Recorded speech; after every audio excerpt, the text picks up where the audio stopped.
7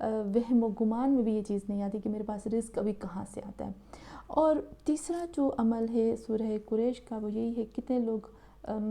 میرے پاس آتے ہیں کبھی ڈر کے لیے، کبھی خوف کے لیے، راتوں کو نیند نہیں آتی، کبھی خوف ہو جاتا ہے، یا کسی کے ساتھ کوئی بھی ایسا ایکسیڈنٹ ہو جاتا ہے جس کی وجہ سے خوف، ایک ڈر جو ہے وہ ان کے دلوں میں رہ جاتا ہے، یا کبھی کبھی ہم ڈرائیونگ سیکھتے ہیں، یا کبھی کبھی ہم سوئمنگ سیکھتے ہیں، یا کبھی کبھی ہم کوئی ایسا کام سیکھنے جا رہے ہوتے ہیں کہ جس میں ہمیں ڈر لگتا ہے نا، ایک خوف بیٹھ جاتا ہے کہ ہم نہیں کر سکتے ہیں، تو اس خوف کو دور کرنے کے لیے بھی اگر ہم وہ کام شروع کرنے سے پہلے ہمیشہ اور ہر روز 10 دفعہ سورہ قریش پڑھ کے اپنے اوپر دم کر لیں اور پھر وہ کام شروع کر، تو وہ خوف جو ہے وہ ختم ہو جاتا ہے۔ اور اس کے علاوہ خوف کو ختم کرنے کے لیے میں ہمیشہ اپنے بچوں کے اوپر جب دیکھتی ہوں کہ ابھی آج میرے بچے جو ہے وہ ڈر رہے ہیں، تو میں ان کے اوپر فوراً سورہ قریش پڑھ لیتی ہوں، یا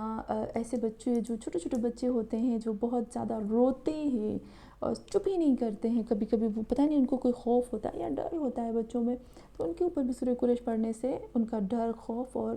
وہ کالم ہو جاتے ہیں، خاموش ہو جاتے ہیں۔ اور چوتھا سورہ قریش کا عمل جو بہت ہی فائدہ مند ہے وہ یہی ہے کہ مجھ سے ہمیشہ سب پوچھتے ہیں کہ بھئی ہم اپنے بچوں کو ایسا کون سی چیز دیں کہ ان کے اندر ایک کانفیڈنس آ جائے اور ان کے اندر احساس کمتری جو ہے وہ ختم ہو جائے، اپنے لیے ہو یا چاہے بچوں کے لیے ہو، اور کبھی کبھی بے چینی، بے قراری سی رہتی ہے، یہ ساری چیزیں ختم ہو جائے، تو میں ہمیشہ ان کو کہتی ہوں کہ صبح کی نماز کے بعد کوشش کریں، اگر صبح کی نماز کے بعد نہیں ہوتا تو جب ہمارے بچے اسکول جاتے ہیں یا ہم آفس جاتے ہیں یا ہم کام پہ یا بچے کام پہ جا رہے ہیں، تو صبح کے وقت تھوڑا سا پانی لے لیں، 17 ٹائمز اس کے اوپر 17 دفعہ، وہی ہمیشہ صلوات اور بسم اللہ تو اس کو کبھی نہیں بھولنا چاہیے، 17 دفعہ سورہ علم نشرح پڑھیں اور 10 دفعہ سورہ قریش پڑھ کے پیے، خود بھی پئیں، بچوں کو سب کو پلائیں، اور پھر اس عمل سے آپ دیکھو کہ ہمیں کتنا فائدہ ہوتا ہے۔ اور بھی بہت زیادہ فائدے ہیں جو میں صرف اور صرف قرآن میں دیکھتی ہوں، اگر جس کے نام پہ آتا ہے پھر میں وہ ان کو سورہ قریش کا عمل دیتی ہوں۔ تو انشاءاللہ ہم سورہ قریش کے اعمال کریں گے اور دل سے کریں گے، اور پھر جب قرآن کا سورہ قریش کا جب ترجمہ اور تفسیر اور ساری چیزیں ہمیں آ جائیں گی، اور پھر جب ہم سورہ قریش پڑھیں گے تو ہمیں اور مزہ آئے گا انشاءاللہ، اور ہم دل سے پڑھیں گے اور اللہ سے ہم دل سے طلب کریں گے۔ وصلی اللہ علی محمد وعلی آلہ الطیبین الطاہرین۔